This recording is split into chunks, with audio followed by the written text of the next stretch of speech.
Okay, today I'm going to be going over how to start a fire easily with birch bark, specifically the American white birch tree.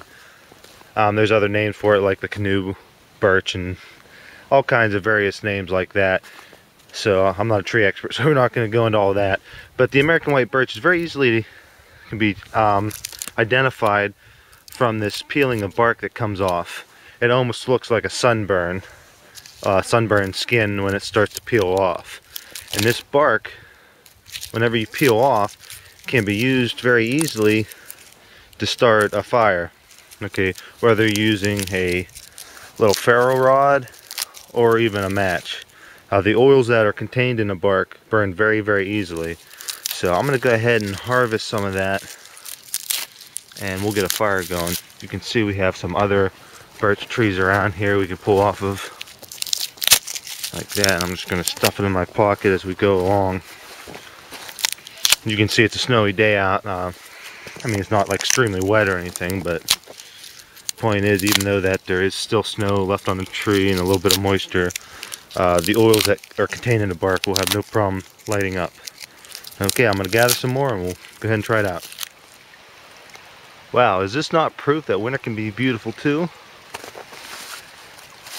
You know, I'm not a huge fan of the cold like everyone else, but you know what?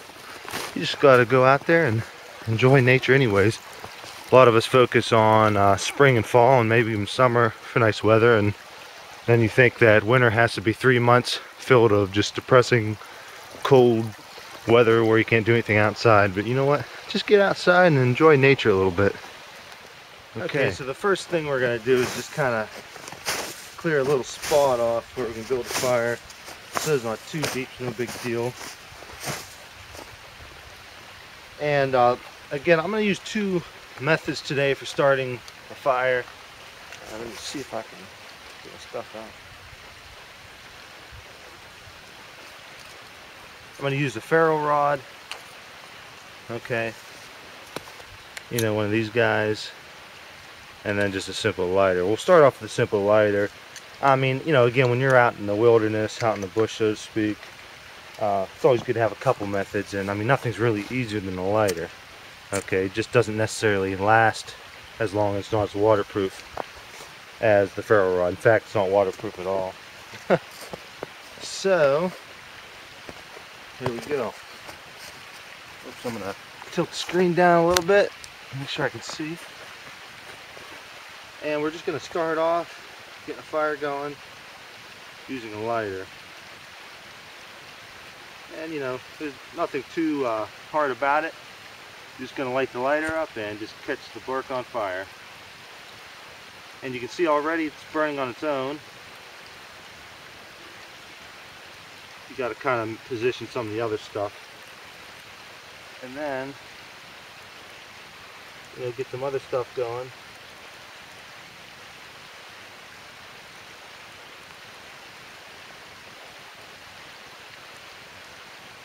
See if I can get this on fire. Again, you got to position the wood in such a way that it does burn easier.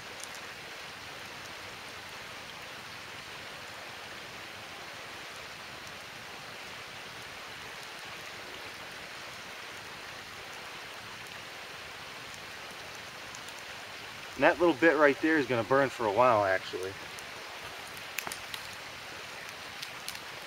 Then at this point, you could just start going ahead and putting your other wood over top of it. You know, want to be a little bit careful you don't smother it at first.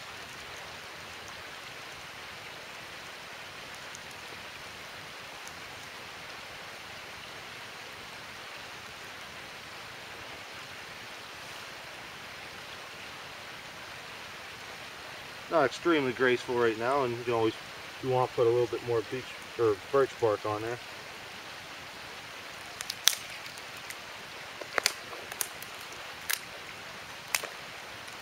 Just break that all up and then get right over the top.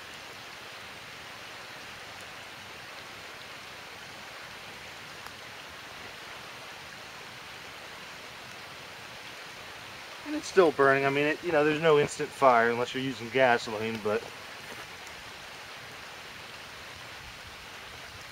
you can definitely see how that fire is going to get going.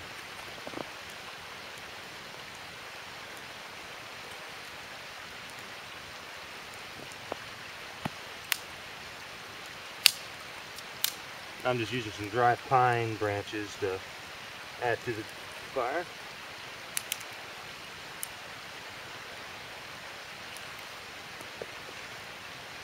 And really at this point, I mean, we should have a pretty decent small cool bed there. Well, not a really cool bed, but I mean enough that we can start piling more on without too much fear of it going out. And let me zoom in a little bit. You can see. And that was just taking a lighter for a couple seconds to some of that birch bark. So not bad.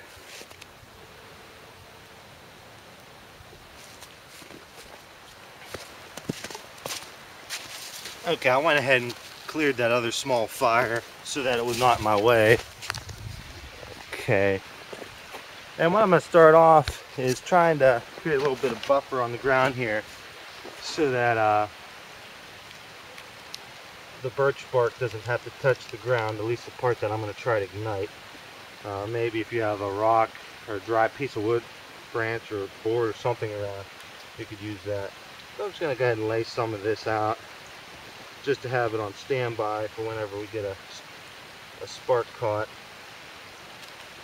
And I'm going to take my knife, if I can find it, oops, in this pocket, and just begin to shave some very thin layers off the top of this little piece right here. Again, this feels pretty dry, so I'm just going to kind of use a little bit of wrist action.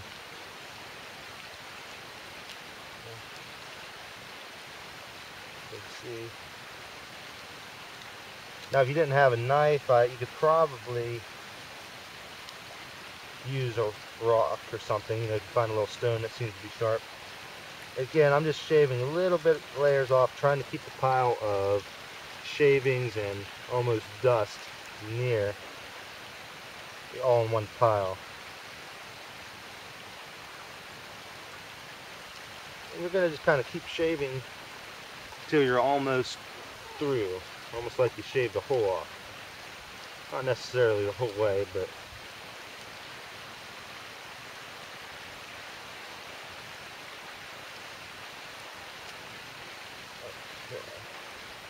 sometimes I go ahead and brush off a little bit.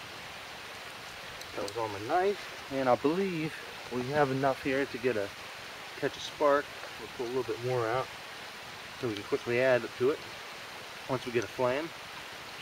And the hardest part probably is just aiming the sparks without knocking your wood over.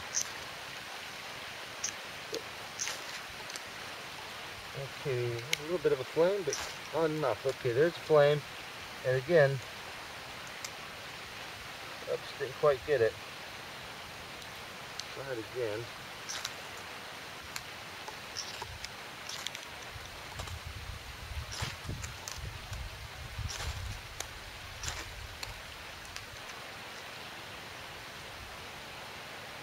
There we go.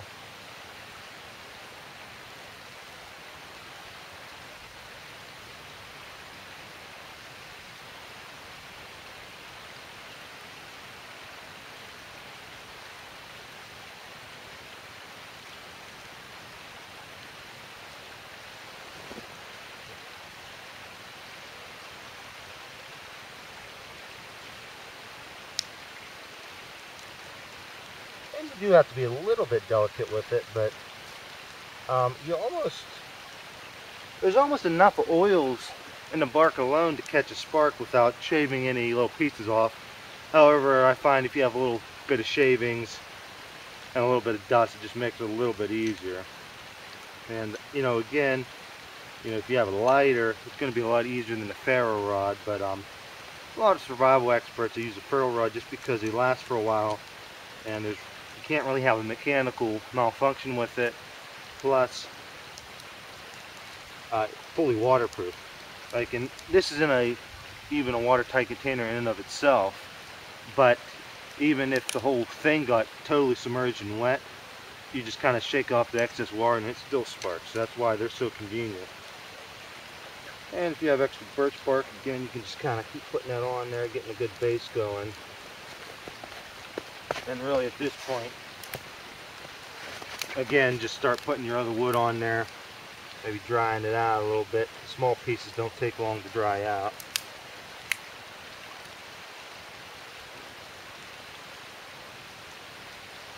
If you spent a little more time on it, you could have had like little pieces ready, which I should have done. But again, I mean, at this point, I think most people can keep a fire going.